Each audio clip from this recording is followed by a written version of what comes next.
Hello, and welcome to Earth Files, where we move slowly with patience, curiosity, and a willingness to wonder about the deep histories written into the stone and water of our world.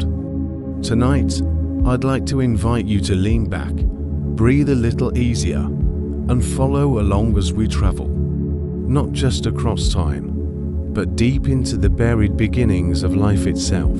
Before we begin, I'd love to know where in the world you are listening from, and what time it is right now in your corner of the earth. You can leave a note in the comments below. It always amazes me that even as we talk about events measured in billions of years, we can still share this precise little moment together. If you find yourself enjoying these long, quiet explorations, I'd be grateful if you tapped like and subscribe. It helps this gentle stream of stories reach other curious listeners. No pressure, just an open invitation. Now, let's take our time and walk slowly into the deep past. This story begins long before us, long before mammals, long before reptiles, long before even the first fish stirred in the shallows. We are stepping into a world that is not ours, yet it is the very foundation of ours. The Earth, more than 2 billion years ago, was a place unrecognizable. Its skies carried different colors. Its seas smelled of minerals. Its air, if you could breathe it, would suffocate you in an instant.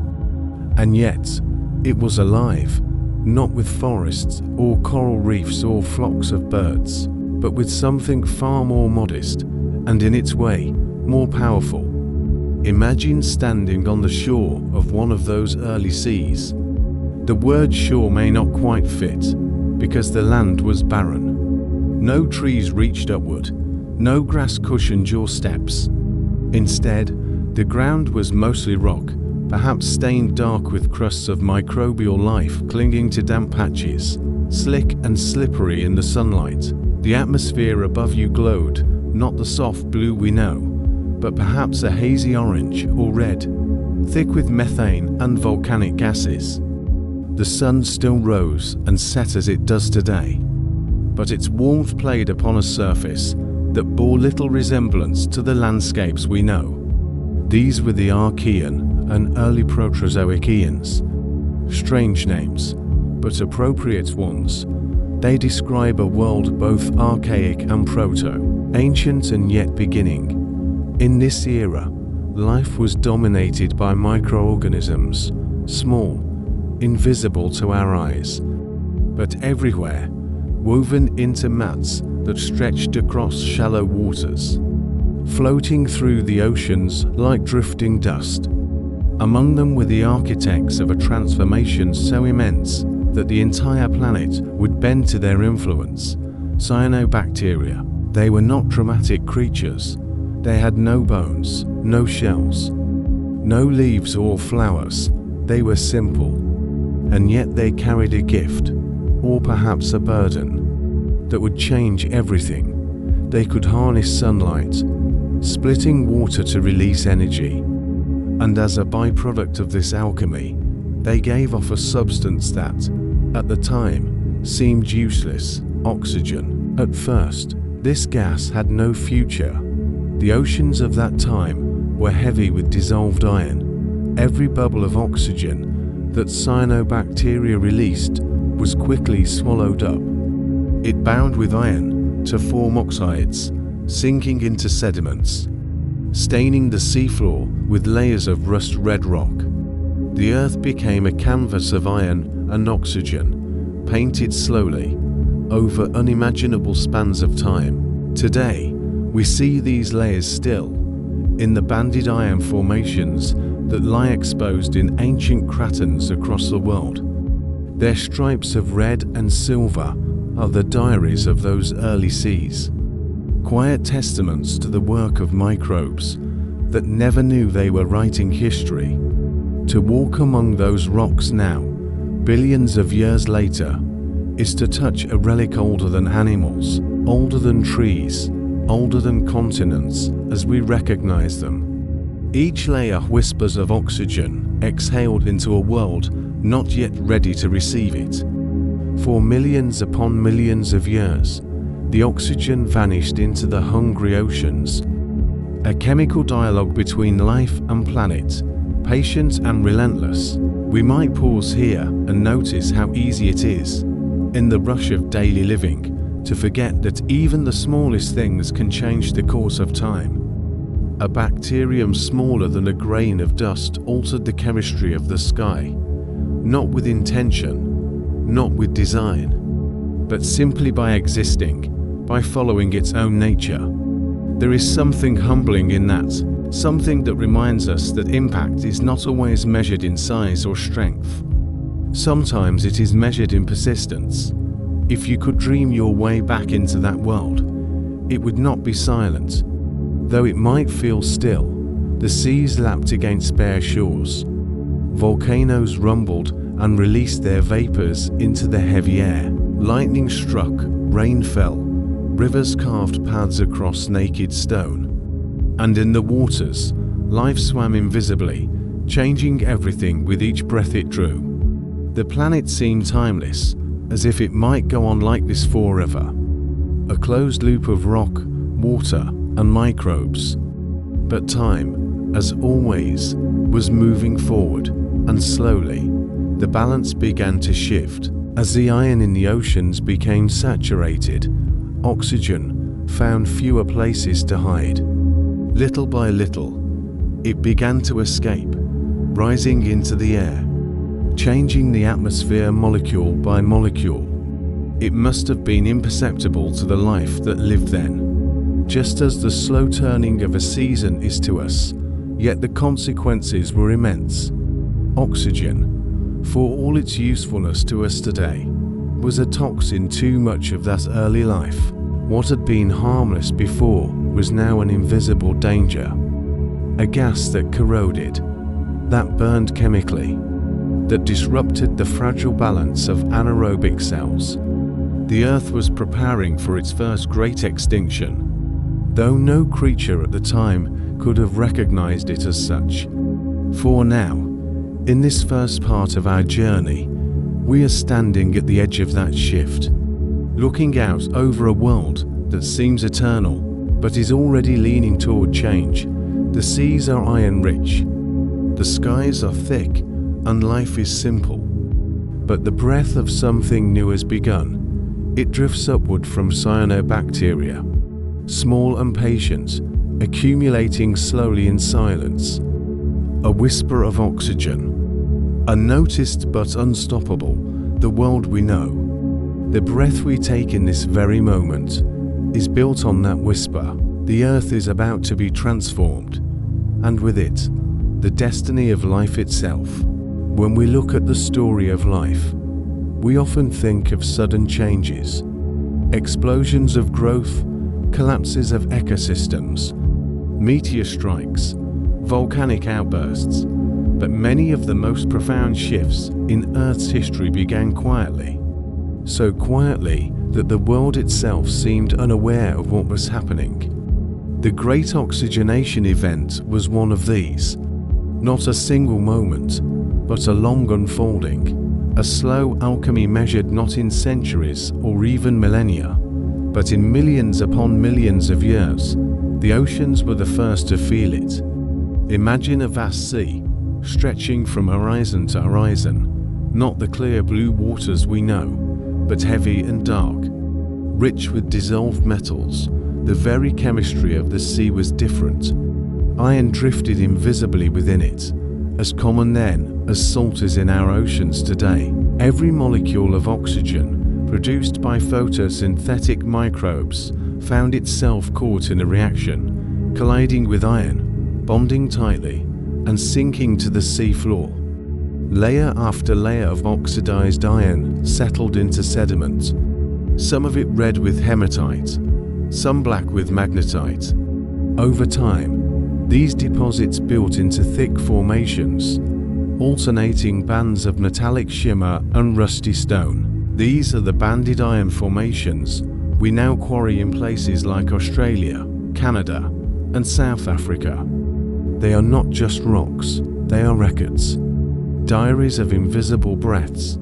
They whisper of a time when oxygen was a newcomer, still testing the edges of its presence, still absorbed before it could escape. To hold a fragment of one of these rocks in your hand is to hold a story written 2.5 billion years ago. The bands are not decorative patterns, they are chapters.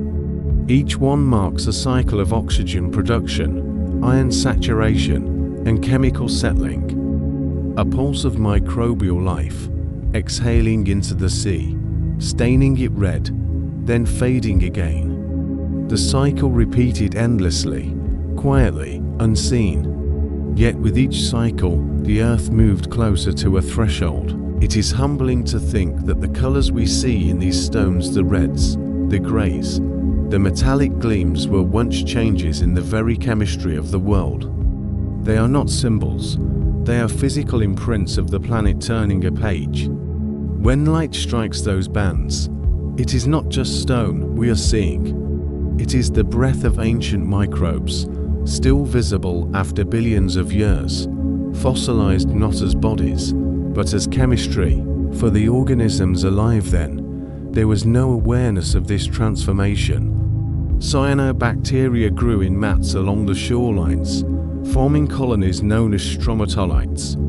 Layer upon layer of microbes and minerals built mounded shapes, some of which survive today, remote corners of the world. If you look at them, you see rippling forms, quiet humps in shallow water, unremarkable to most eyes, but they are monuments, living fossils that echo the same structures their ancestors formed billions of years ago. Imagine the sunlight falling on such a microbial mat.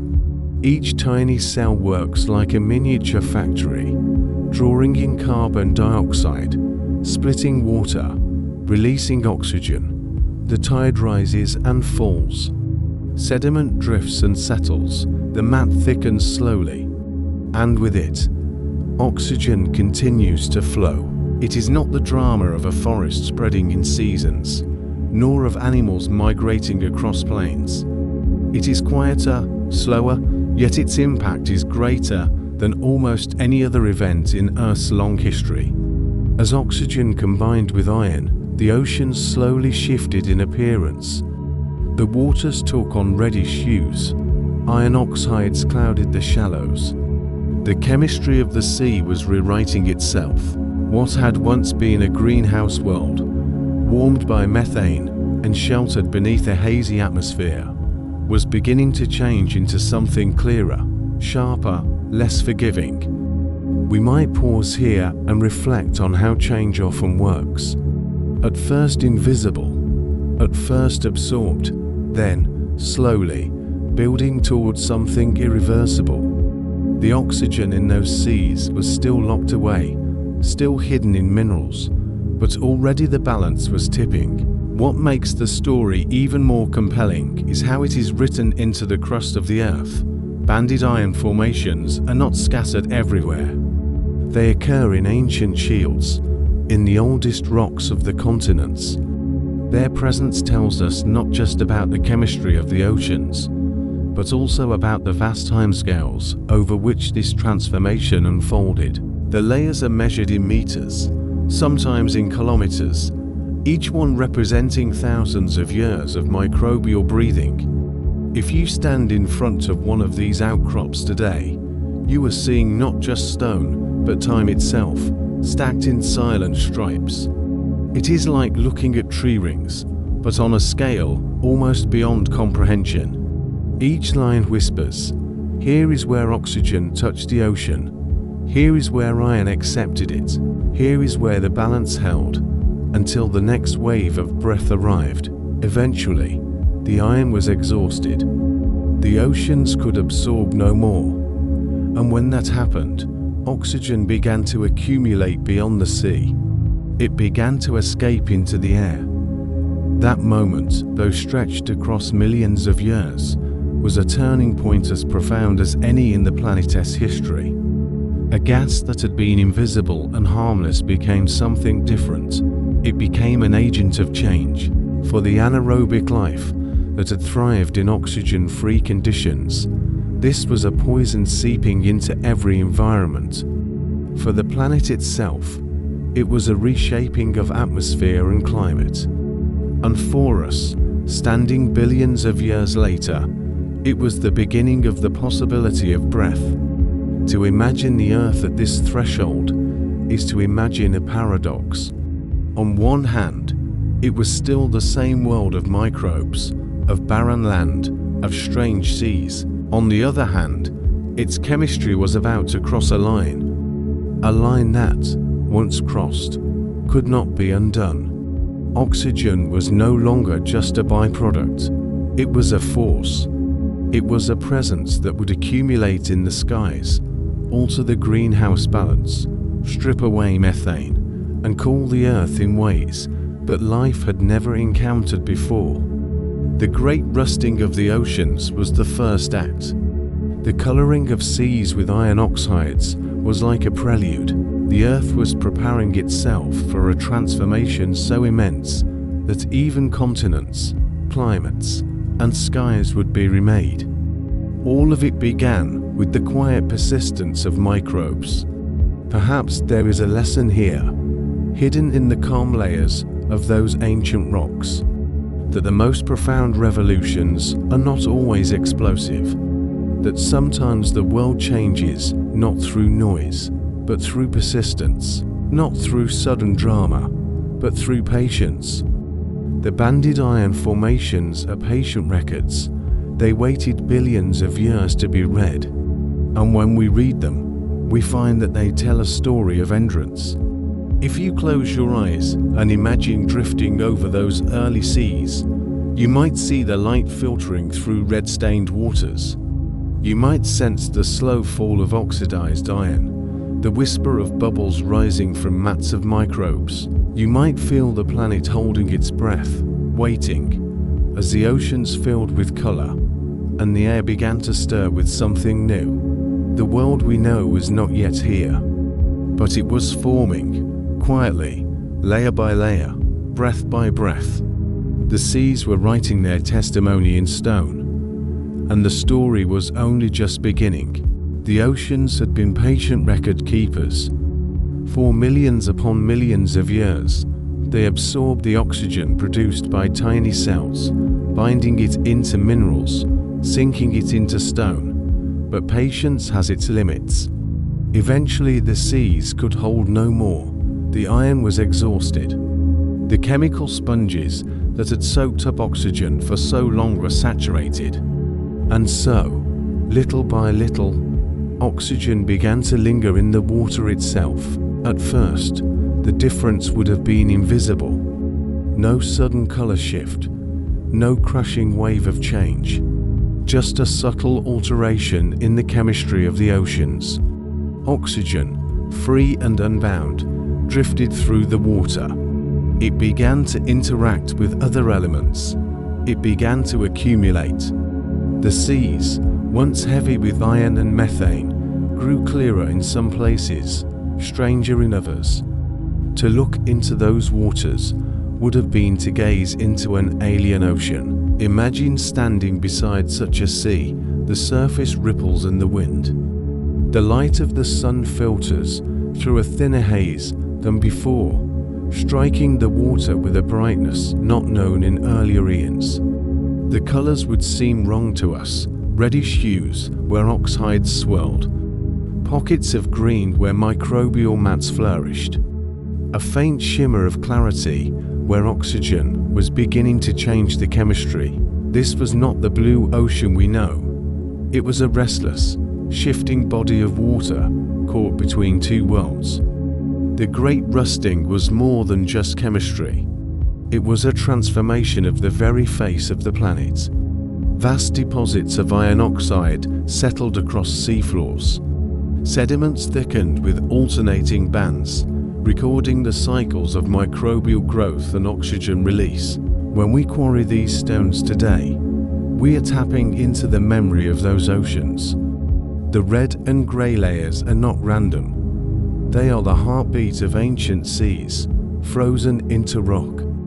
But while the rocks were being written, the atmosphere was also beginning to notice. For the first time, oxygen did not vanish completely into the depths. It drifted upward, molecule by molecule, into the air. Slowly, invisibly, the atmosphere began to change. What had once been thick with methane and carbon dioxide now carried a new trace element.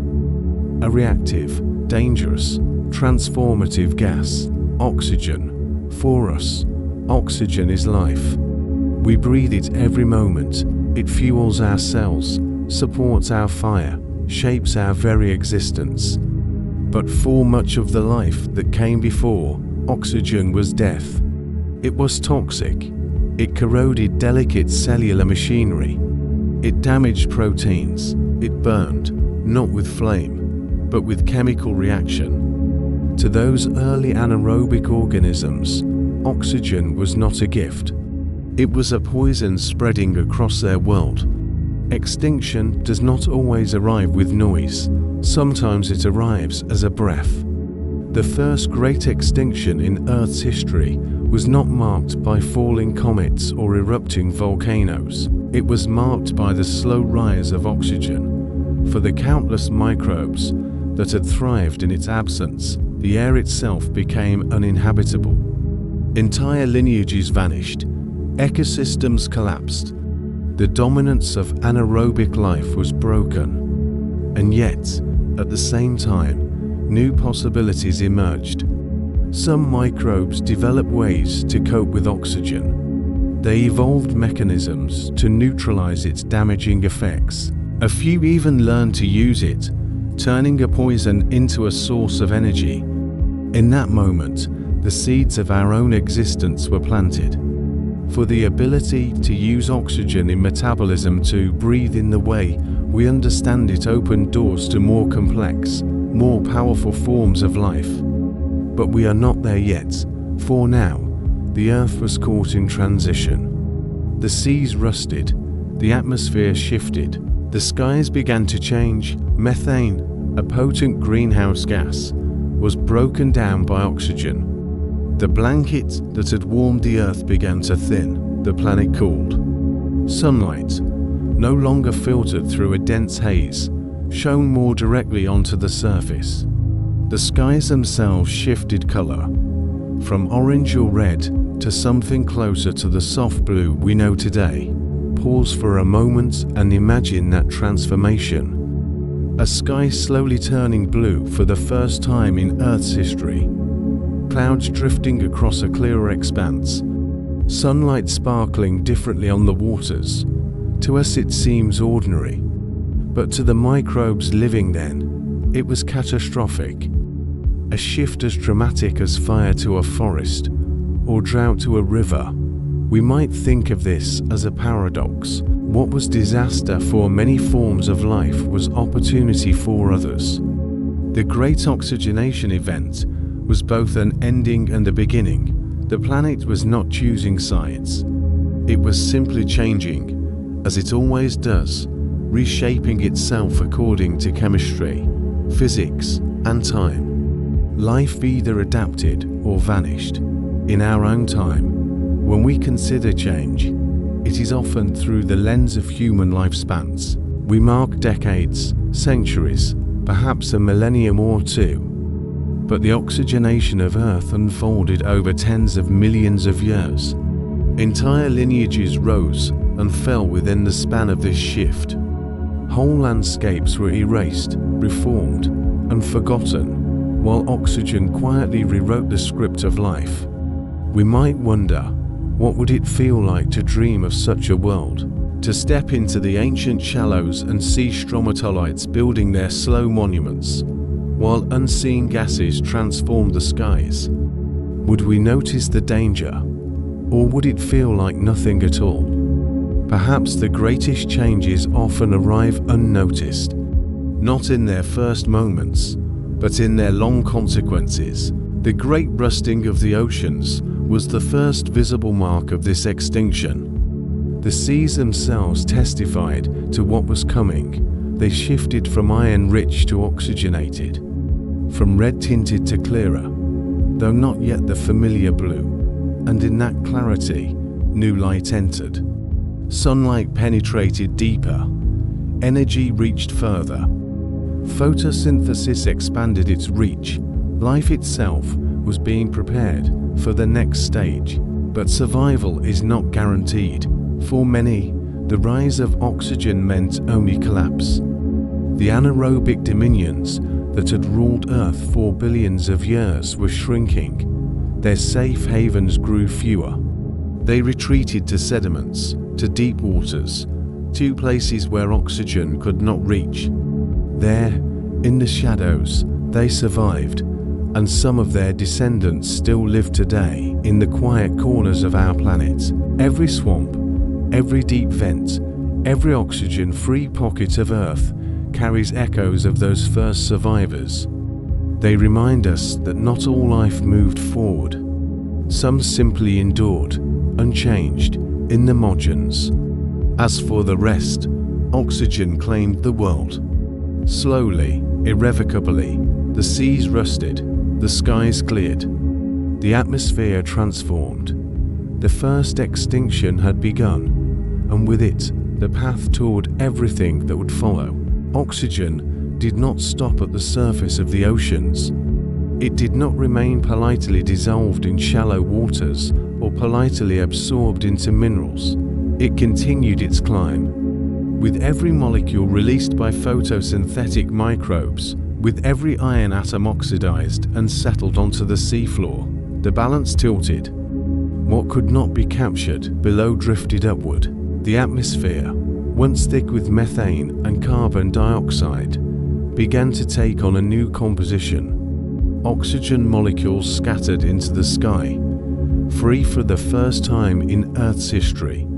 The change was slow by human measures, but swift in geological terms. What had been alien air became, little by little, breathable in the future sense, though not yet in amounts that could support us. But for the life that dominated the planet then, this was not a gift. Oxygen was corrosive. It disrupted fragile metabolisms that had evolved in a world without it. The rise of this new gas was not a neutral background shift. It was a global catastrophe for anaerobic life. Imagine a world where every breath is poison for countless microbes. Every wave that carried oxygenated water into their habitats was a death sentence. Every shallow pool touched by sunlight became hostile. The anaerobic world shrank. Shelters became fewer. Safe zones dwindled. Entire microbial ecosystems vanished as oxygen spread like an invisible tide. We call this the Great Oxygenation event, but to those organisms, it was the first apocalypse, not a sudden impact or eruption, but a drawn-out suffocation. Billions of years of dominance were undone by a slow, relentless chemical change. Extinction is often pictured as dramatic, but here it was quiet. No thunder, no ash, only the whisper of oxygen filling the world. And yet, even within extinction, there is always survival. Pockets of anaerobic life endured. Some microbes retreated to deep sediments, where oxygen could not penetrate. Others found sanctuary in hydrothermal vents, where chemistry remained alien and untouched by the new gas. They held on, and their descendants still exist today. Reminders that the old world was never entirely erased, but where one story ended, another began. Oxygen was not only a destroyer, it was also a creator.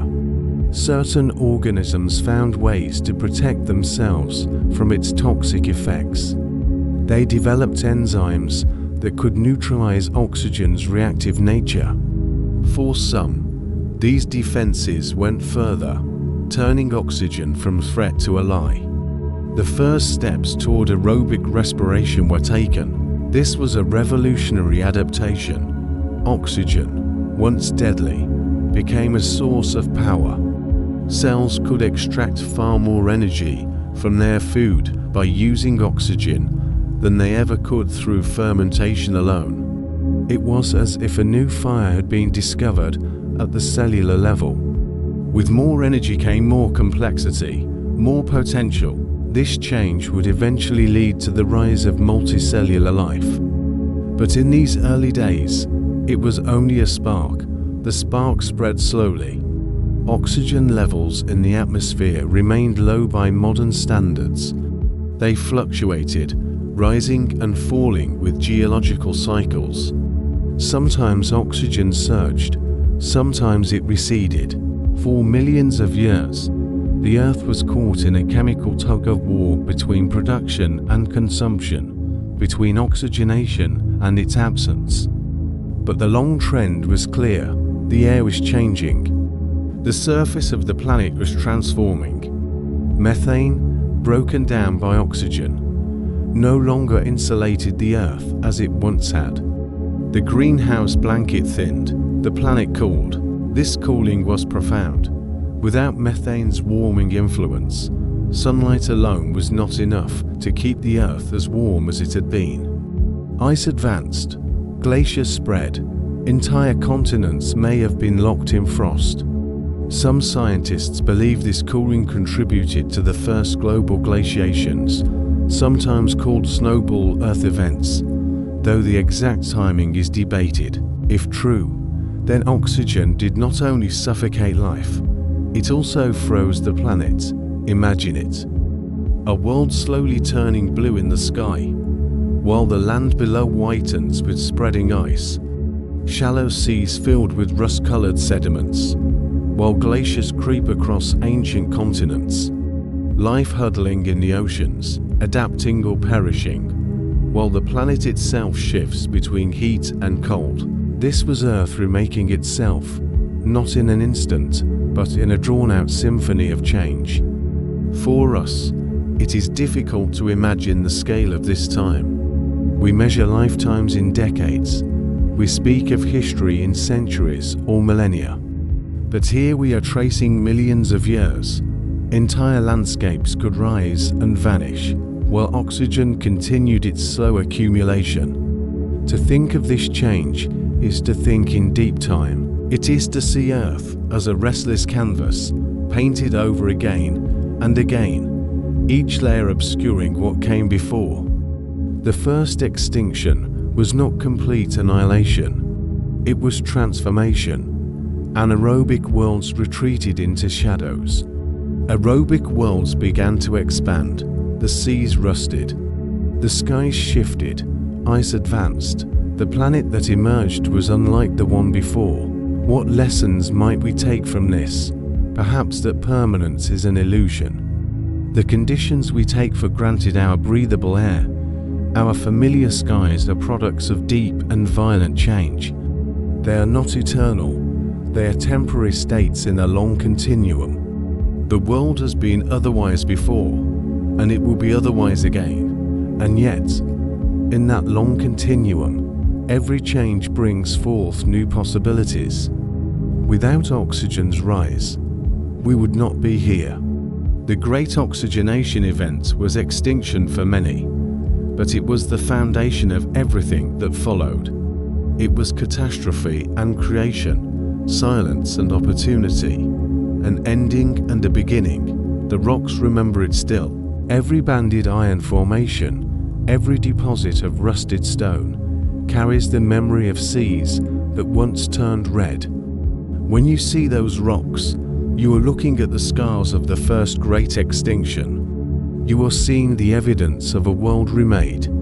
The air we breathe today is not only a necessity, it is also a legacy. Each breath carries the history of that ancient transformation. It is a reminder that life is not only fragile, but also resilient. That what destroys can also create. That within every extinction, there is the seed of what comes next. The Earth of this era was unrecognizable to us. Continents were arranged differently. The seas were filled not with fish or corals, but with microbial mats and single-cell drifters.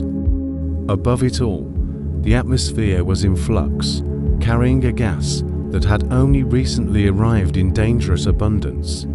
Oxygen continued its climb, but its presence triggered consequences far beyond the suffocation of microbes. Methane, once the dominant greenhouse gas, had played an essential role in keeping the planet warm under a faint young sun. Billions of years ago, the sun's light was weaker than it is today. By all rights, Earth should have been frozen solid. Yet methane, with its powerful heat-trapping qualities, had held the cold at bay. Without it, the planet would not have been hospitable to liquid water or to the flourishing of life. But oxygen was methane's undoing. When oxygen reacted with methane, the results were swift. Methane broke down into carbon dioxide and water vapor. Carbon dioxide is also a greenhouse gas, but far weaker. The protective blanket thinned. Heat slipped away, and Earth began to chill. Glaciers formed. At first they clung to highlands and polar regions, but over time they spread, reflecting sunlight back into space. More reflection meant more cooling. More cooling meant more ice. A feedback loop took hold. Before long, entire continents were locked beneath sheets of white. Ice crept toward the equator. The planet may have become what geologists call a snowball Earth, its surface almost entirely encased in frozen layers. Imagine standing on such a world. The seas capped with ice, the land buried in glaciers, winds carrying the hiss of snow across frozen stone. A pale sun shining down on a planet turned almost entirely white. To us it would look sterile, yet beneath the ice, in cracks and fissures, life clung on. In oceans warmed by hydrothermal vents, in sheltered pockets where water remained liquid. The planet was cold, but it was not dead to the microbes that survived. This glaciation was both a prison and a crucible. It forced life into resilience. Only the hardiest endured. Photosynthetic organisms still found light in thin cracks beneath the ice. Anaerobes held on in deep sediments, untouched by oxygen. Extremophiles thrived in volcanic vents, where heat and chemistry offered safe refuge. Life bent, but did not break. From a human perspective, the Great Oxygenation event and the glaciations it triggered would have seemed like endless ages of stillness. Yet in the slow churn of deep time, these were moments of dramatic change. Oxygen was rewriting the rules. The climate was shifting. The surface of the planet was being sculpted anew. Glaciation ground down mountains. It carved valleys. It scraped the continents with icy blades, leaving scars we still find today. Oceans receded and advanced. The balance of carbon dioxide shifted as ice locked away water and altered the carbon cycle. The world was engaged in an experiment, testing what life could endure when the air itself turned hostile and the seas grew cold. Even in catastrophe, oxygen carried within it a paradoxical gift. As glaciers ground rock, they exposed new minerals. These minerals washed into the oceans, fertilizing microbial growth. Bursts of photosynthesis followed, producing still more oxygen. The cycle reinforced itself. Ice and oxygen danced together in a rhythm of extinction and creation. Some scientists believe these long glaciations were not continuous, but punctuated. Periods of ice cover may have alternated with warmer intervals. If true, then life experience swings between extremes, each swing reshaping what could survive and how ecosystems functioned. The instability may have been harsh, but it also encouraged adaptation. In forcing life to confront change, the planet was preparing the conditions for a future complexity. For millions of years this balance wavered. Oxygen levels fluctuated. Ice advanced and retreated. The atmosphere shifted between states, but the long arc bent toward more oxygen, toward clearer skies, toward the blue world we know. It is humbling to realize how fragile this balance was. A little more methane and Earth might have remained warm, holding oxygen at bay far longer. A little less methane and glaciation might have deepened into sterility, wiping out life entirely. Instead, the planet walked a narrow path, one that allowed survival, transformation, and eventual flourishing. When we look back on this time, we often imagine the catastrophe, the suffocated microbes, the frozen seas, but we should also imagine the silence. For much of this transformation, there was no violence, no eruption, no crash. Just the quiet shifting of air and water, the slow advance of ice, the gradual alteration of chemistry. The first extinction unfolded not as a single event, but as a drawn-out breath of the planet. And still, life endured. Stromatolites continued to build their layered structures in shallow waters where they could. Anaerobes continued their hidden work in sediments and vents.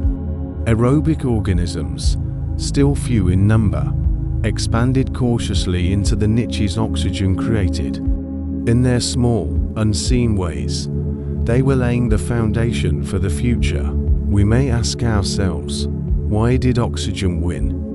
Why did this one gas, once a minor byproduct, come to dominate Earth's air? The answer lies in the persistence of photosynthesis. As long as sunlight reached the planet, as long as microbes continued their work, oxygen was produced faster than it could be consumed. The tipping point had been reached. The planet could never fully return to its old anaerobic state. The Great Oxygenation event was irreversible. It was a boundary in Earth's history, a before and after. Before it, life was entirely microbial, dominated by chemistries we would find alien. After it, the stage was set for respiration, for energy abundance, for multicellularity. But at this point in the story, those possibilities were still far away. For now, Earth was a frozen world of rusted seas and toxic skies. It was a planet in upheaval, testing the limits of what life could survive. It was extinction and entrance, collapse and preparation. The glaciers calved, the oceans shifted, oxygen lingered. The world was being written anew. The deep freeze did not last forever. Even under layers of ice, Earth's internal furnace never stopped burning. Volcanoes erupted, releasing carbon dioxide into the air. Tectonic plates shifted, recycling rocks and gases. Over time, the buildup of greenhouse gases began to push back against the icy grip. Glaciers retreated, seas opened once more. The frozen planet thawed. When the ice released its hold, the world that emerged was not the same as the one that had been buried. The atmosphere carried a new balance of gases. Oxygen was now established as a permanent fixture. Methane, once the dominant greenhouse agent, had been broken down and scattered. Carbon dioxide played a greater role in climate control, but its power was weaker. The stage was set for a different kind of planet. For the survivors, this thaw was opportunity. Microbial communities that had endured in cracks beneath the ice, in hydrothermal vents, and in sediments now spread outward. With more open water and sunlight, photosynthetic organisms flourished again. They resumed their ancient work, filling the seas with oxygen. The gas seeped upward into the skies, rising beyond its old limits. For the first time, oxygen was more than just a trace element in the air. It was a permanent presence. The oxygen did not climb unchecked. It fluctuated, rising and falling with geological cycles. Sometimes oxygen levels surged, reaching new highs. At other times they dipped, pulled down by volcanic activity or shifts in the carbon cycle. The record written into rocks tells of these oscillations, but the long-term trend was clear. Oxygen was here to stay. This permanence changed everything. With oxygen as a background element, new chemical reactions became possible. Minerals formed in different ways, weathering altered landscapes differently. The very chemistry of the oceans and soils shifted. The Earth itself was being rewritten by a single gas. For life, the presence of oxygen was both a challenge and a gift. Anaerobic organisms were forced deeper into refuge, but aerobic organisms found a new abundance of energy. To use oxygen in respiration meant accessing far more energy from the same food. This was not a small advantage, it was transformative. Energy abundance opened the door to complexity. Cells could now afford to grow larger. They could sustain more complicated internal machinery. They could experiment with cooperation, with multicellularity, with specializations that would have been impossible before. Oxygen was not just reshaping chemistry, it was reshaping evolution. Yet at this stage, the change was subtle. Multicellular life was still far in the future. The oceans remained dominated by microbes. To us, it might have looked unchanged, still a world of slimy mats and drifting cells. But beneath that surface, invisible in the microscopic realm, revolutions were taking place. The first organisms were learning to breathe. The seeds of animals and plants were hidden in those unseen adaptations. Geologists and paleobiologists often speak of this time as Earth's first great turning point. Before the Great Oxygenation event, the planet had been a microbial world governed by chemistries that modern eyes would struggle to recognize. After it, oxygen ruled. Even if life itself still looked simple, the foundations had been laid for everything that would follow. Consider the strangeness of it. The very gas we depend upon for life began as a deadly poison. Entire lineages were erased by its rise, and yet without it, no animals would have ever existed. No forests, no oceans filled with fish, no humans breathing under the open sky. Oxygen was both executioner and creator, wiping away one world to make space for another. We might reflect on how easily the story could have gone differently. If oxygen had been produced more slowly, perhaps anaerobic life would have remained dominant for longer. If methane had held its grip, perhaps the Earth would have stayed warm and hazy, a greenhouse world resistant to change. If the glaciations had deepened too far, perhaps life itself would have been extinguished.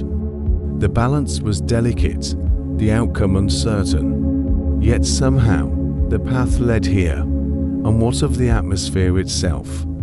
As oxygen accumulated, it began to interact with sunlight in new ways. In the upper layers of the sky, oxygen molecules were split apart by ultraviolet light, recombining as ozone. This ozone layer formed a shield, protecting the surface of the Earth from harmful radiation. For the first time, the land above the seas became more hospitable. Life was still far from colonizing continents, but the groundwork was being laid. The air was becoming not just breathable, but protective. The irony is striking. What began as a catastrophe for most of life ended as a preparation for a future expansion. The skies cleared, the shield strengthened, energy grew abundant, the future was being written, though no organism alive then could have known it. Think of it as a slow alchemy. Oxygen transmuted Earth. It changed the oceans from red to clearer blue. It altered the rocks, laying down vast iron formations that would one day be quarried by humans. It shifted the skies from orange haze to blue clarity. It froze the planet, then thawed it. It narrowed life, then enriched it. All from the breath of microbes too small to see. This is perhaps the greatest paradox of the Great Oxygenation event. The architects of the transformation were not mighty creatures or vast structures. They were the smallest of organisms, living their quiet lives in the sunlit shallows. Their numbers, their persistence, their chemistry reshaped the planet more thoroughly than any later empire of animals or humans. The microbes did not intend this. They did not plan, yet they remade the world. And in their remaking, they introduced fragility. For now, life's survival depended on adapting to oxygen. Those who could not were erased. Those who could endured. And from their entrance came everything we know. It is difficult not to feel a sense of awe when standing before banded iron formations in ancient stone. Each layer is a page of this story. Each stripe tells of oxygen rising and iron falling, of seas turning red and then clear. Those rocks are not just minerals, they are history written in rust. They are the memory of the first great extinction, and perhaps they are also a reminder. The balance of gases, the chemistry of the air, the conditions we take for granted, all are products of deep time and transformation. They are not permanent. They are fragile achievements, easily shifted. To breathe is to participate in the outcome of that ancient upheaval. The Great Oxygenation event was not only Earth's first extinction, it was also Earth's first great leap toward complexity. In its destruction, it planted the seeds of possibility. In its silence, it prepared the stage for voices yet to come. With oxygen now a permanent presence in the air and seas, the possibilities of biology expanded. But possibility alone does not guarantee progress. For millions of years, Earth remained a microbial planet. The oceans were filled not with fish or corals, but with drifting cells and sprawling mats of bacteria. To look into those waters, you would not see movement as we know it. No fins darting, no shells scuttling, only the shimmer of sunlight through colonies of microbes, layered and slow. And yet, within this apparent simplicity, something revolutionary was stirring. A new kind of cell was emerging, a cell that could carry more complexity within its walls. These were the ancestors of what we call eukaryotes, the type of cells that make up plants, animals, fungi, and us. The transition from simple prokaryotic cells to complex eukaryotic ones is one of the great mysteries of evolution. It did not happen quickly. It was not a single event. It was a long process of trial and error, of symbiosis, of survival. But oxygen was the catalyst that made it possible. The key lies in energy. Anaerobic metabolism could only provide so much power. Oxygen, when harnessed through aerobic respiration, offered orders of magnitude more. With abundant energy, cells could afford to grow larger. They could maintain more elaborate internal structures. They could store information, process nutrients, defend themselves in ways impossible before. One of the most astonishing steps in this process was the merging of different kinds of cells. Evidence suggests that an ancient symbiosis took place. A larger cell engulfed a smaller bacterium capable of using oxygen efficiently. Instead of digesting it, the larger cell kept it alive inside. Over time, the partnership stabilized. The smaller cell became what we now know as the mitochondrion, the powerhouse of eukaryotic cells. This was not conquest, but cooperation. Two forms of life, once separate, became inseparable. The mitochondrion gave its host the gift of efficient energy production. The host cell provided shelter and resources. Together they formed something greater than either could have achieved alone. This merger was a turning point.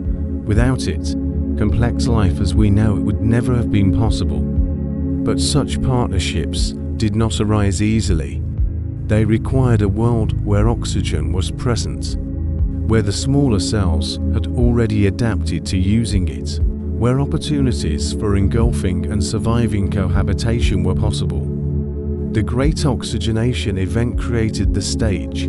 It forced life to adapt to oxygen, and in so doing, it made this profound symbiosis possible. Imagine the strangeness of those first cells. They were unlike anything the planet had seen, larger, more intricate, carrying internal compartments, capable of more than their ancestors could have imagined. If microbes can be said to imagine, they were experiments in complexity, tested by the harsh conditions of their time. And yet, even with this leap, the oceans remained quiet by our standards. The eukaryotes did not immediately dominate. They existed alongside bacteria and archaea, sometimes flourishing, sometimes dwindling. Their rise was slow, stretched across millions of years. But the direction of history had shifted. The potential for plants, for animals, and eventually for consciousness itself had been unlocked. The air continued to fluctuate. Oxygen levels rose and fell, sometimes supporting eukaryotic expansion, sometimes suppressing it. Glaciations returned in cycles, each one pressing life into resilience. Extinction followed by renewal, collapse followed by adaptation. This rhythm of challenge and opportunity carved the path forward. Consider what it means that the roots of all multicellular life rest on a single ancient partnership between cells. Every breath you take, every step you walk, every thought you form, each one is powered by mitochondria that trace their lineage back to those engulfed bacteria. They are still inside you, still carrying their own traces of DNA, still whispering of that ancient alliance. It is humbling to realize how much of our existence depends on accidents of history. If oxygen had not risen, if the partnership had failed, if glaciations had crushed the fragile eukaryotes, the story would have ended differently. But instead, the planet allowed complexity to take root, not easily, not quickly, but with persistence. The fossil record of this time is sparse. Microbes do not fossilize easily. Their bodies vanish into the sediments, leaving only chemical signatures and faint impressions. And yet, within those traces, we find evidence of the slow rise of eukaryotes. We see changes in isotopes, in sedimentary structures, in the subtle hints left behind in ancient stone. They tell us that complexity was stirring, though still hidden from the grand stage of visible life. Meanwhile, the planet continued its quiet transformation. The ozone layer thickened, shielding the surface from ultraviolet light. The skies grew more stable. The oceans, though still strange, carried more oxygen into their depths. Slowly, the pieces of a new world were falling into place.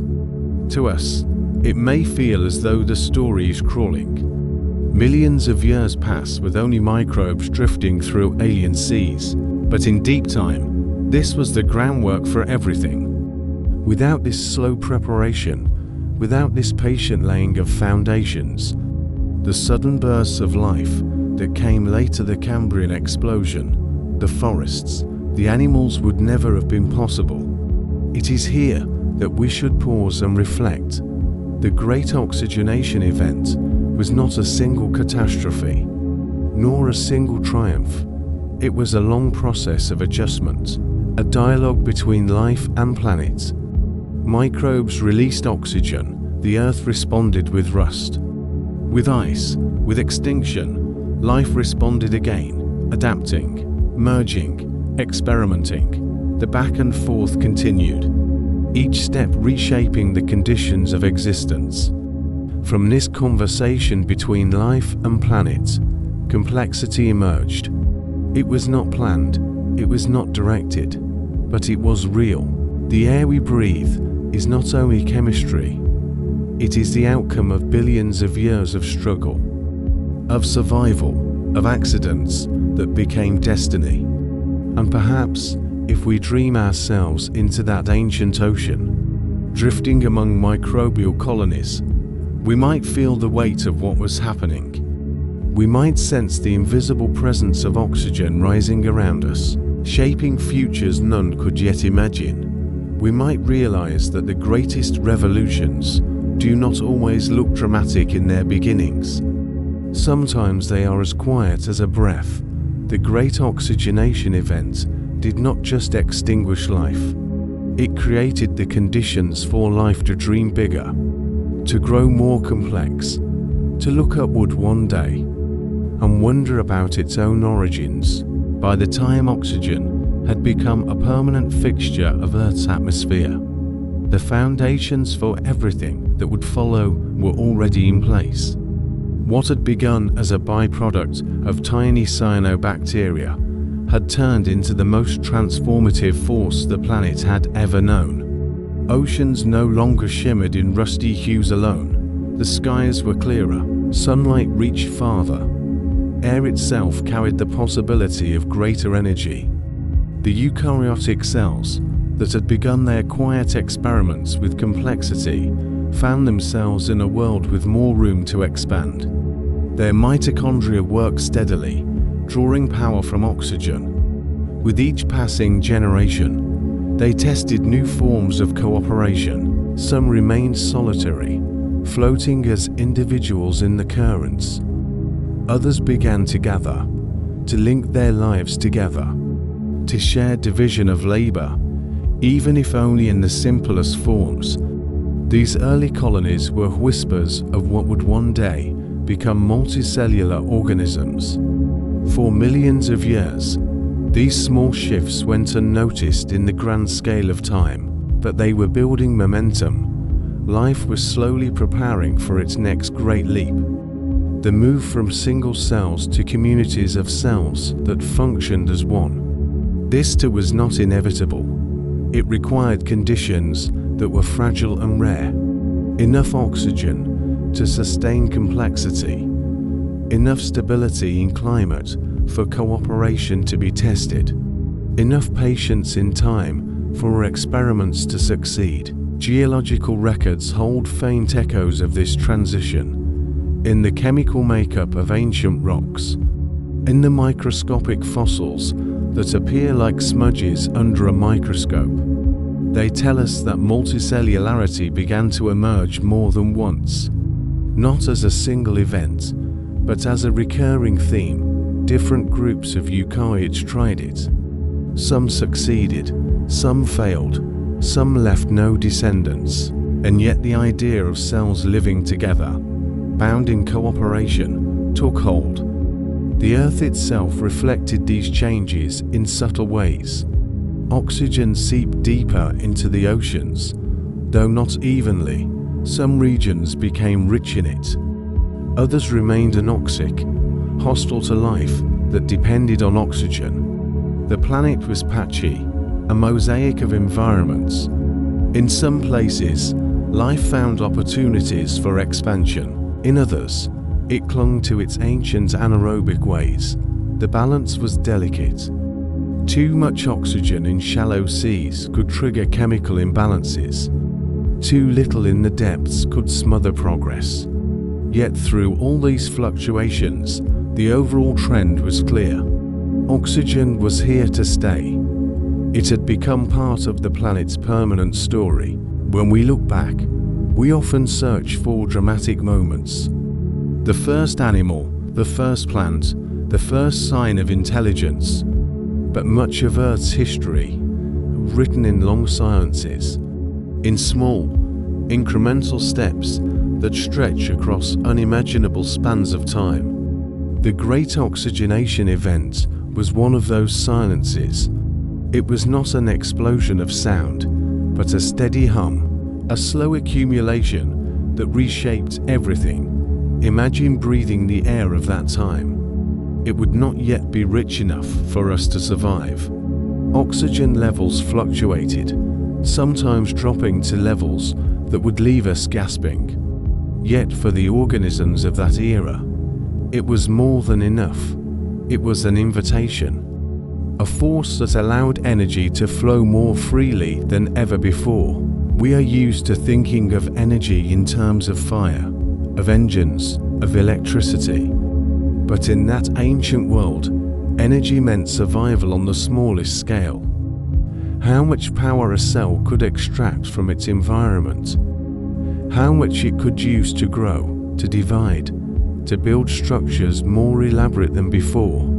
Oxygen was not only air, it was possibility.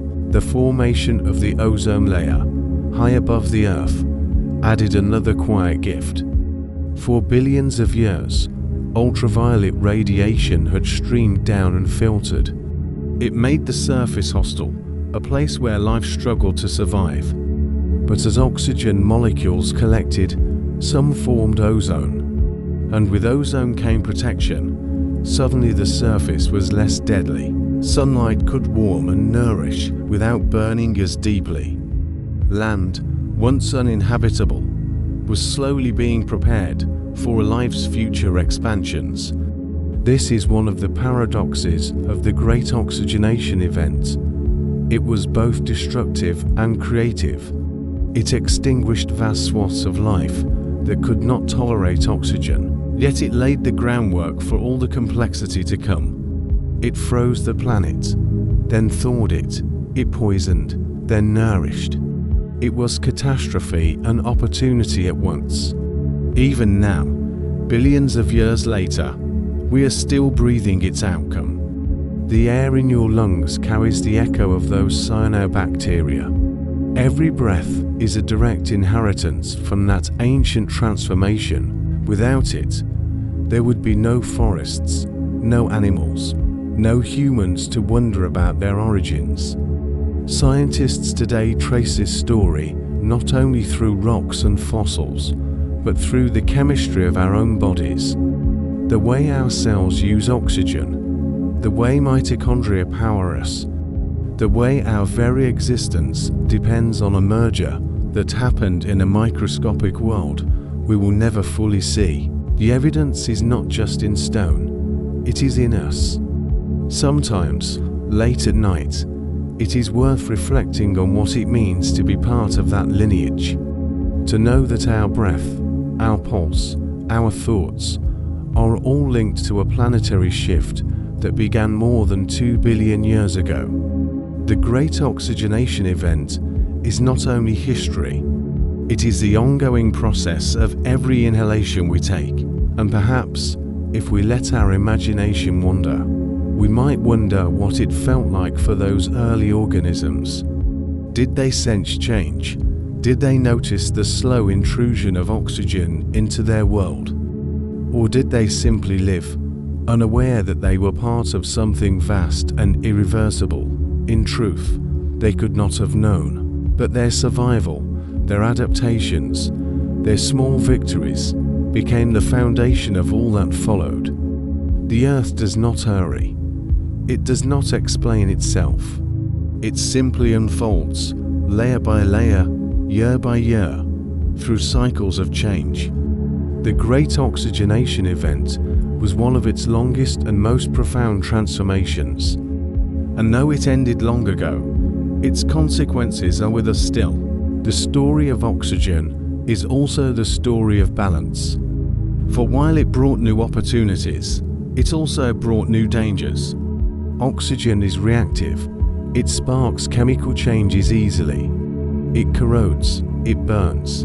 To living cells, it is both a source of power and a constant threat. Even today, our own bodies must carefully manage oxygen. We depend on it, yet we also carry defenses against the damage it can cause. The same paradox stretched back billions of years. After the Great Oxygenation event, the planet entered a long period of instability. Oxygen levels did not simply rise in a straight line. They rose, fell, and wavered. Sometimes they dipped so low that life clung to survival in isolated pockets. Sometimes they climbed high enough to encourage new growth and complexity. This dance continued for eons. It was as if the planet itself was testing the limits of what oxygen could mean. During these fluctuations, the Earth endured cycles of deep freeze. Some scientists believe the planet may have become almost entirely covered in ice, a snowball Earth. Imagine oceans sealed under sheets of frozen water, continents buried in white silence, the atmosphere thinner and colder. Yet beneath the ice, in cracks and vents and hidden waters, life endured. Anaerobic microbes in oxygen-poor environments persisted. Oxygen-using organisms adapted, holding on through the chill. The resilience of life during these frozen ages is remarkable. It reminds us that survival does not always look dramatic. Sometimes it is quiet persistence in the dark. Sometimes it is patience across millions of years. When the ice retreated, oxygen was still there, waiting to nourish the survivors. As the atmosphere stabilized, the consequences deepened. Oxygen's presence began to alter the chemistry of soils and sediments. Minerals formed that could only exist in its presence. Rocks carried the fingerprints of this invisible gas. Future generations, billions of years later, would read those fingerprints like a diary. For geologists, banded iron formations are not only rocks. They are pages of a story, recording the slow transformation of seas once filled with dissolved iron. Every stripe of rusted mineral tells of oxygen eating the ancient waters. And beyond rocks, there are subtler traces, shifts in isotopes, changes in the chemistry of ancient sediments, tiny markers that whisper of how the air itself was changing. These traces are fragile, easily lost, yet enough have survived to give us glimpses into what that time must have been. In these traces lies a lesson. The Earth remembers, but not in detail. It holds fragments, hints, impressions. The planet does not keep a perfect archive. It erases as much as it preserves. It buries, melts, and reshapes. To piece together the story of the Great Oxygenation event, we are left with scattered clues. Yet even those fragments are enough to reveal a world in transition. The rise of oxygen did more than prepare the way for complexity. It taught life resilience.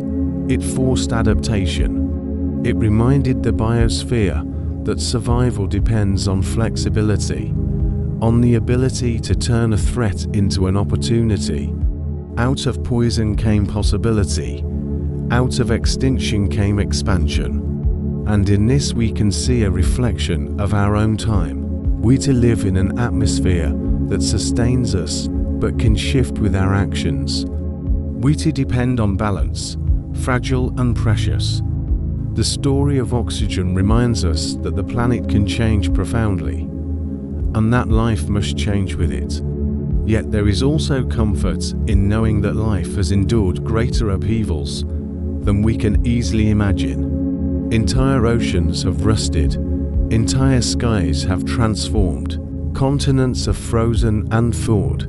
Through it all, the persistence of life continued, not unchanged, not untouched, but enduring, adapting, reshaping itself in the face of whatever the Earth demanded.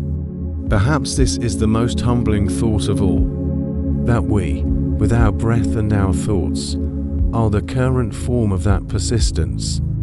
We are not separate from the Great Oxygenation event. We are its continuation.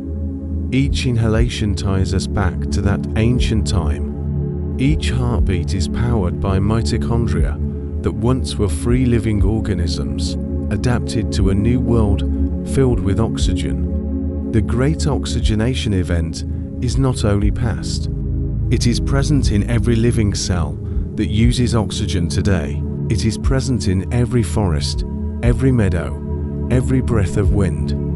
It is the unseen inheritance of billions of years. And so we walk in the legacy of that first great extinction. A world that was once hostile to oxygen has become a world dependent on it. A catastrophe that once poisoned the seas has become the foundation for life as we know it. The paradox remains: oxygen is both gift and threat. It sustains and it corrodes, it creates and it destroys. But above all, it endures. In the quiet arc of deep time, the Great Oxygenation event stands as one of Earth's most profound transformations. It did not arrive in a single moment. It unfolded across hundreds of millions of years.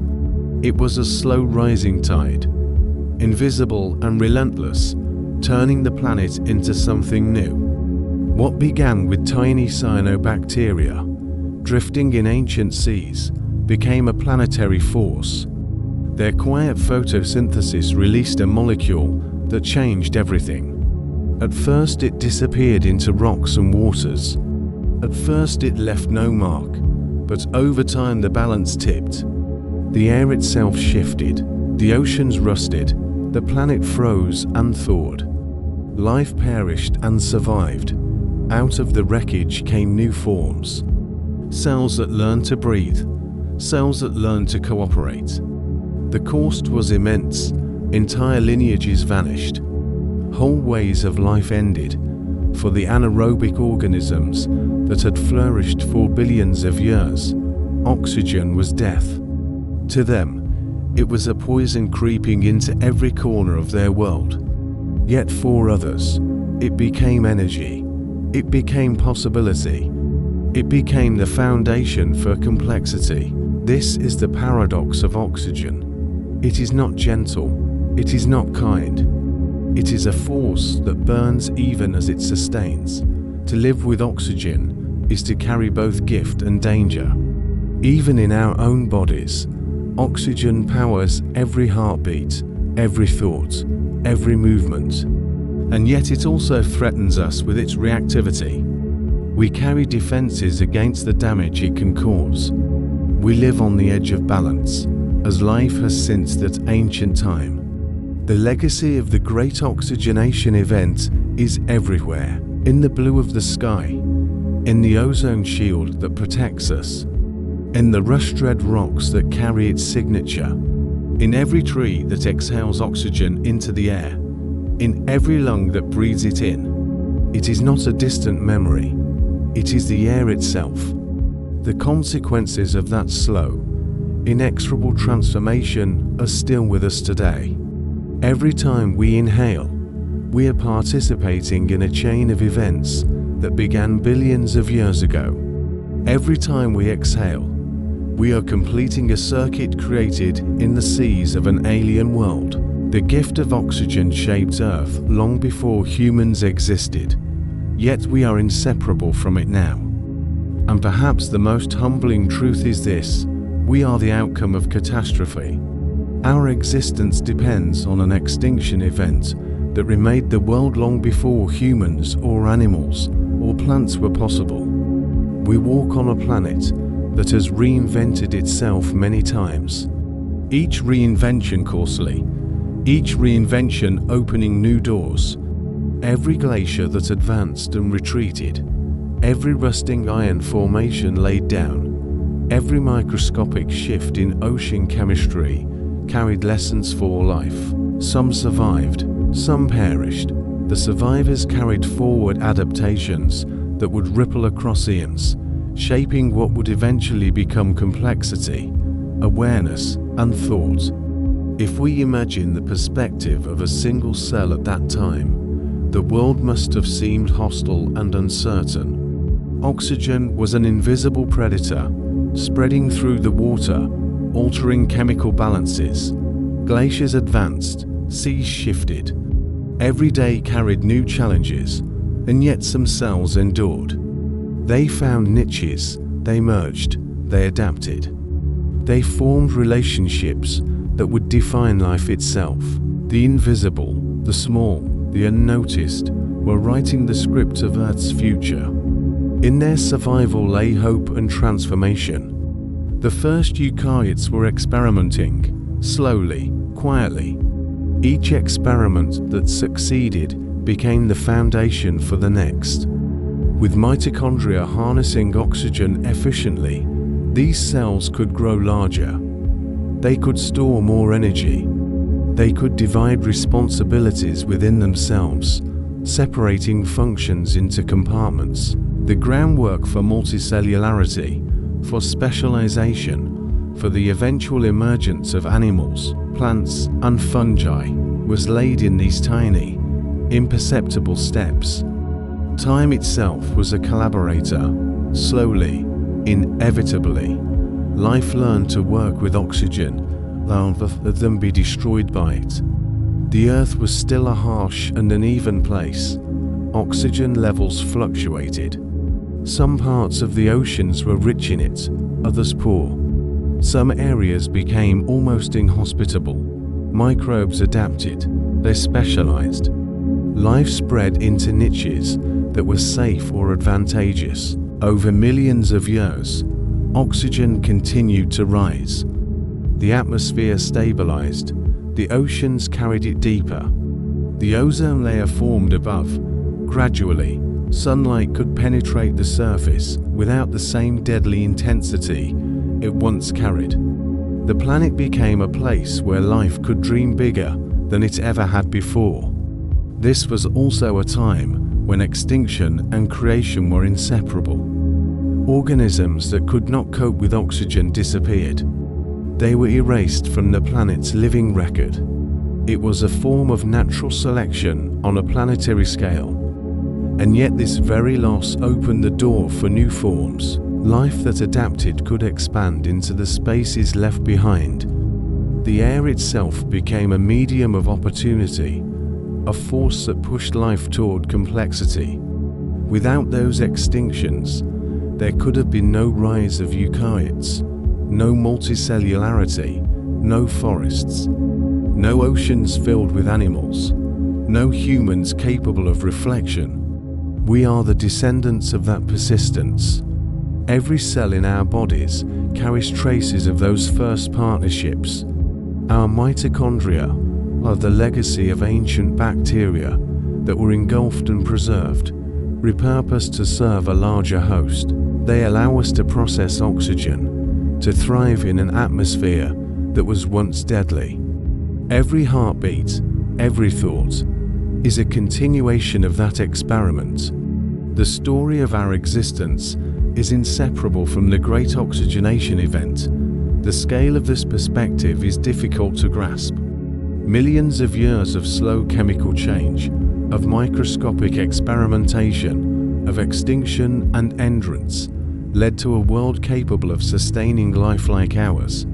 Oceans froze and thawed, continents shifted, volcanoes erupted, glaciers advanced and retreated, and through all of it, life persisted, adapted, transformed. The planet itself became a living laboratory, testing resilience and flexibility on a scale possible to imagine in human terms. Perhaps what is most profound is the way this history humbles us. The world we know is not permanent. Air, oceans, land, climate, all are fragile balances, outcomes of deep time processes far larger than any individual species. The Great Oxygenation event reminds us that life is both resilient and vulnerable, that survival is rarely guaranteed, that transformation often comes through loss. And yet, through loss, new possibility arises. If we imagine drifting through that ancient ocean, surrounded by microbial mats, feeling the invisible presence of oxygen increasing with each moment, we might sense both danger and promise. Every reaction carried the possibility of death. Every adaptation carried the possibility of energy, of growth, of change. Life in that time was experimental. The Earth itself was the stage, the test chamber, and the audience. It was a planet in motion, and life was learning how to move with it. In reflecting on the Great Oxygenation event, we can also reflect on our own existence. We are inheritors of that slow transformation. Every breath we take is linked to events billions of years ago. Every thought, every heartbeat, Every movement is powered by oxygen and by the legacy of microscopic partnerships that began in alien seas. Our lives are tethered to events far beyond our comprehension, yet intimately present in every moment. And in this reflection, there is gratitude. Gratitude for the persistence of life.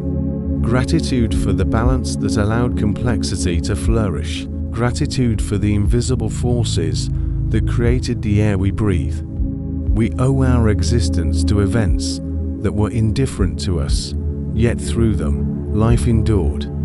As the day slows or night deepens, let the thought settle gently. Every inhalation is part of this story. Every exhalation completes it. The quiet rhythms of life we experience now are echoes of a planet learning to live with oxygen. Extinction was not the end. Catastrophe was not the final word. Out of challenge came opportunity. Out of limitation came expansion. And from these foundations, the world of forests, oceans, mountains, and human consciousness emerged. Thank you for joining in this reflection, for listening, for following the path of air and ice, microbes and mitochondria, extinction and adaptation. If this exploration of Earth's deep past has brought you calm, curiosity, or a sense of connection, you are invited to leave a like to help others find this story. You are welcome to share where you are and what time it is, a quiet reminder that this journey spans the world in shared wonder. And if you would like to continue walking through the hidden histories of our planet, subscribing will allow you to join us for future journeys through time, geology, and the quiet persistence of life. May your breath be easy, may your mind rest gently. May the knowledge of this ancient transformation linger softly as you drift into sleep. May you carry with you the sense that life endures, adapts, and transforms even under forces that seem insurmountable. And may the quiet memory of the first great extinction, the rise of oxygen, and the persistence of life remind you of the delicate, astonishing world in which we live. Good night.